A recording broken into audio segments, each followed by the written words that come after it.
Okay, we are back in OP-TCG Sim, and we are playing Nami from OP-03. This deck was the most annoying thing to try to get footage for. While the deck is fun, and it's not really that hard to navigate, especially if you can just kind of draw correctly and navigate the proper cards to trash and ways to get things back and stuff. I forget what the YouTube channel was that I looked at for a few different builds for the deck. I'll throw them down in the description below. But I mean, essentially with Nami, you're just trying to deck yourself out, which is kind of gimmicky, and so it's very much so trash cards, draw cards, just get everything out of your deck and you win. Doesn't matter if it's your opponent's turn, doesn't matter if it's your turn. And Doflamingo was a weird matchup.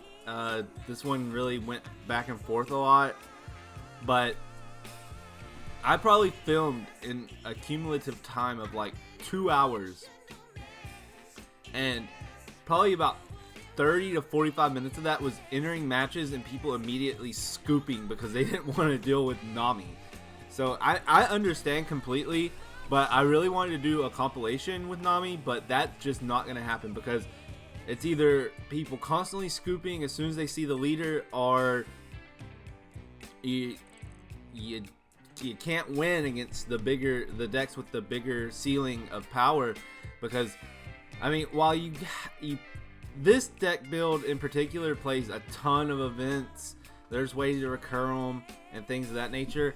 It's just very much so a I guess kind of protect the castle sense of your leader. But if you don't have blockers on board, it's kind of hard to do that unless you have the available Dawn for the events, which is a thing.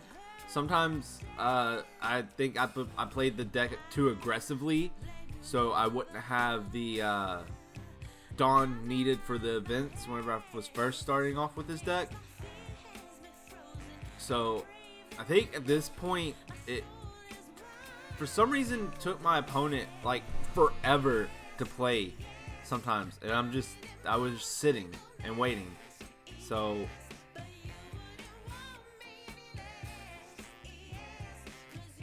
yeah, they finally that's the thing about Sim, is even though there's the chat function, you don't want to be like that dude that's like bugging and being like, hey, come on. But when I'm trying to get footage, it's kind of like I really like, faster pace. I try to play at a decent pace, especially for like videos like this with the commentary. I don't want them to draw on for forever.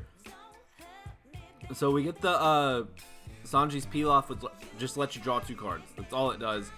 The Kaya is probably like the crux of the deck, if I'm using that word correctly, because I mean, you just draw 2, trash 2, and a lot of times there are cards that are just fine with trashing, because especially like your 1-drop events, because we played 2 copies of Mr. 1 Daz Bones from OP-02, which whenever it hits the field, it lets you recur a 1-drop event from the trash, which comes in handy a lot, especially for the what is it, the Gum Gum Cleaver or whatever, the 1-drop event that's in our hand. We have 2 copies of it.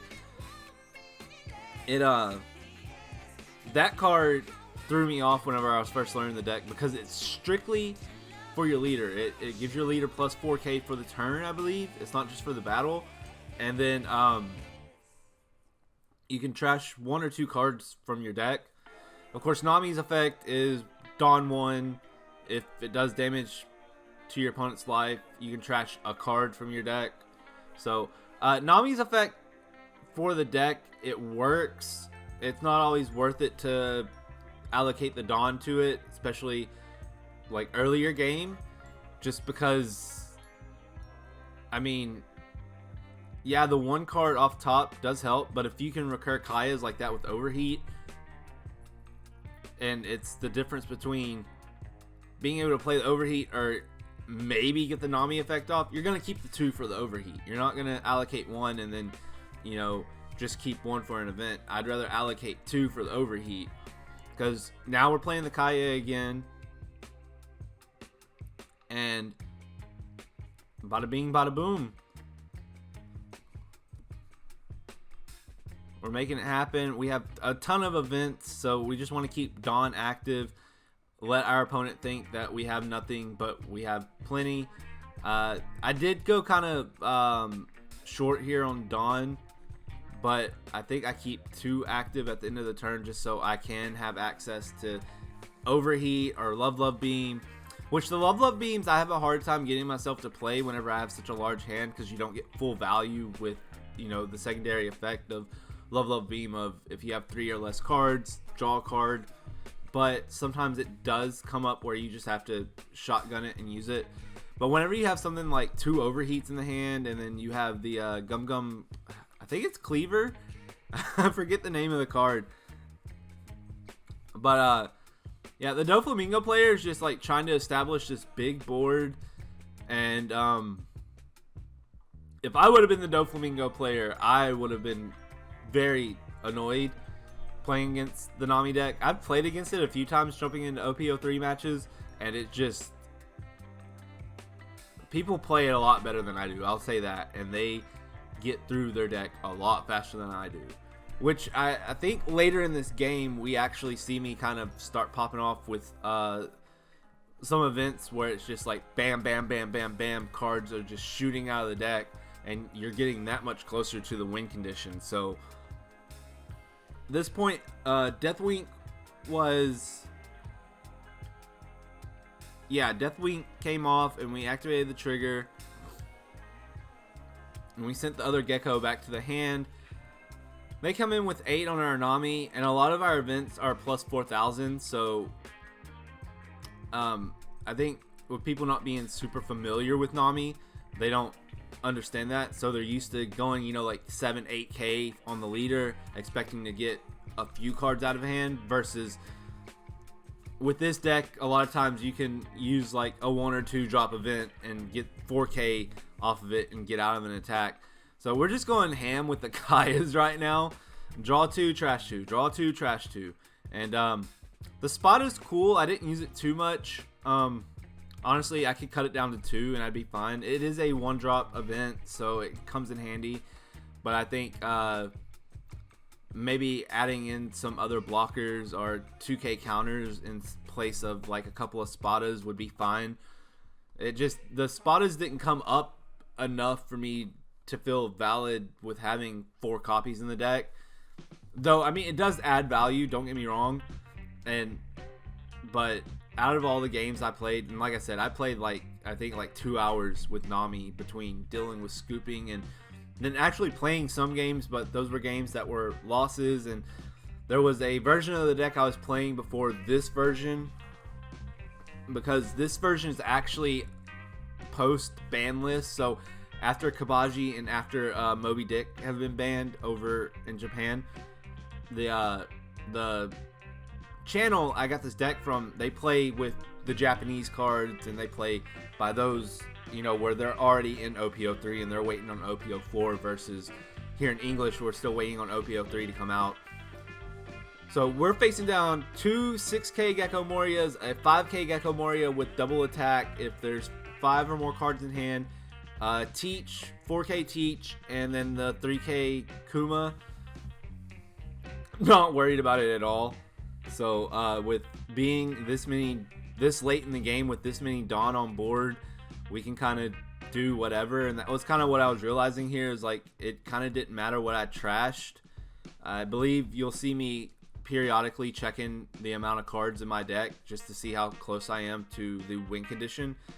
So at this point, yeah, you can attach the 1 to Nami and try to swing to maybe get a life or maybe get something out of their hand.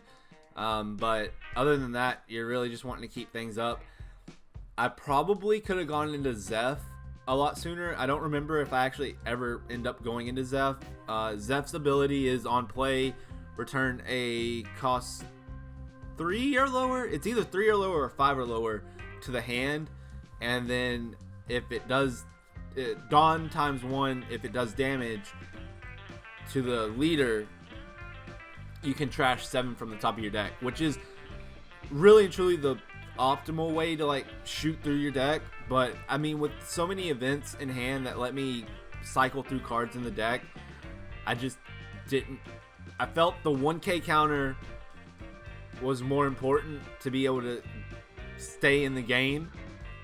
Of course, this is like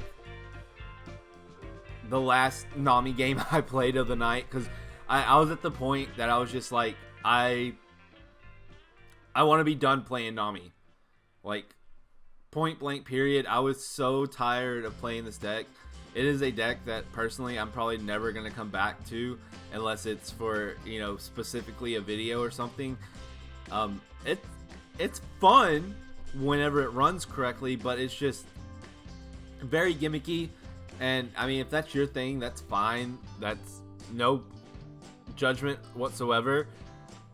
But it's just not my playstyle. My playstyle is I'm learning very aggressive. I like to go in and like bada bing, bada boom, make things happen. I don't like the whole waiting and slow build.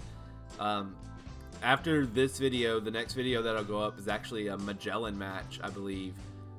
Because after I got done with Nami, I was like, I need to put some purple on the channel. The only purple I've touched on the channel was Z, but that was predominantly black, and I just haven't played much of purple like at all. So I need to kind of learn that, because I've noticed whenever I go into the matchups against purple, I'm super unprepared because I don't understand it. Like, I get the concept of the deck, but at the same time I don't understand it. Now, see, that this was a mistake on their end. I get getting the 7K Doffy on the field, but I would not return Kaya to my opponent's hand.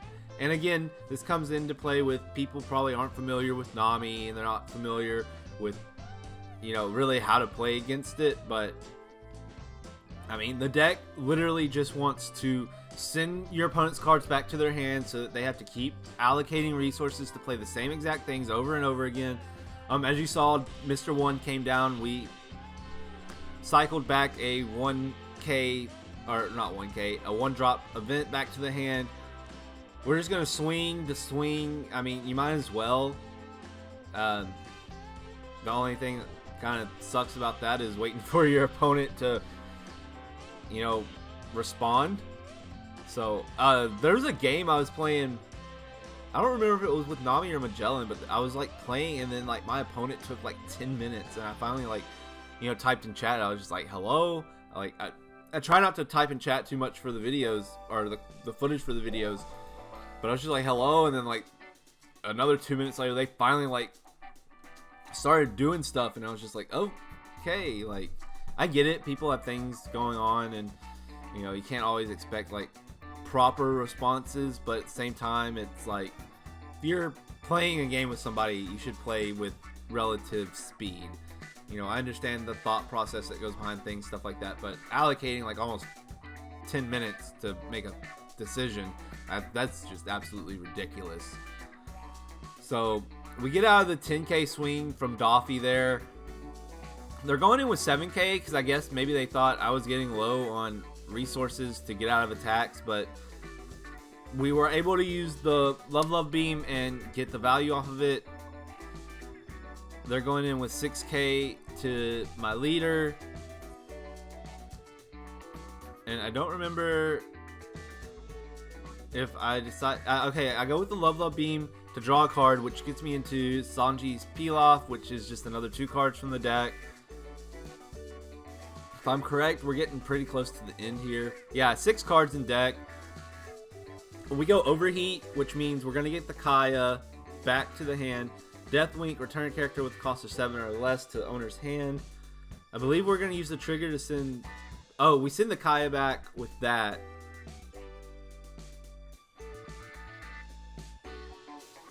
Okay, and then we go into another Love Beam, which means if we can get our hand size down, that's another 2 card, or another card out of the deck. We get the Bellmare. We're at 3 cards. Kaya's 2, trash 2. And then another Kaya to win. And that's, I mean, that's just the way the game goes. So, like I said, Nami's very gimmicky. It's a fun deck to play. I wanted to get it out of the way. kind of not been looking forward to doing this one because I had a feeling it was going to be kind of a pain to do. So do not expect a compilation on this, at least not right now. Maybe if I can get a more consistent build and I can learn how to play it a little bit better, a little bit faster, I'll do a compilation then. But for now, I'm just giving you guys this gameplay video with commentary, and we're going to leave it at that. So if you're new here, hit the subscribe button. It helps out a ton. One Piece content pretty much every day. We just hit 100 subs, so that means the 75 sub and the 100 sub giveaway will be coming up probably either later this week or early next week.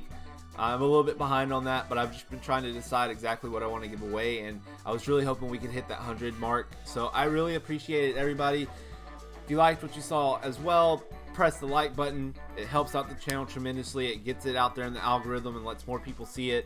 The support's been monumental lately, and I'm just very, very grateful. I appreciate it so much. And until next time, I hope you have a wonderful day, and I will see you later. Peace.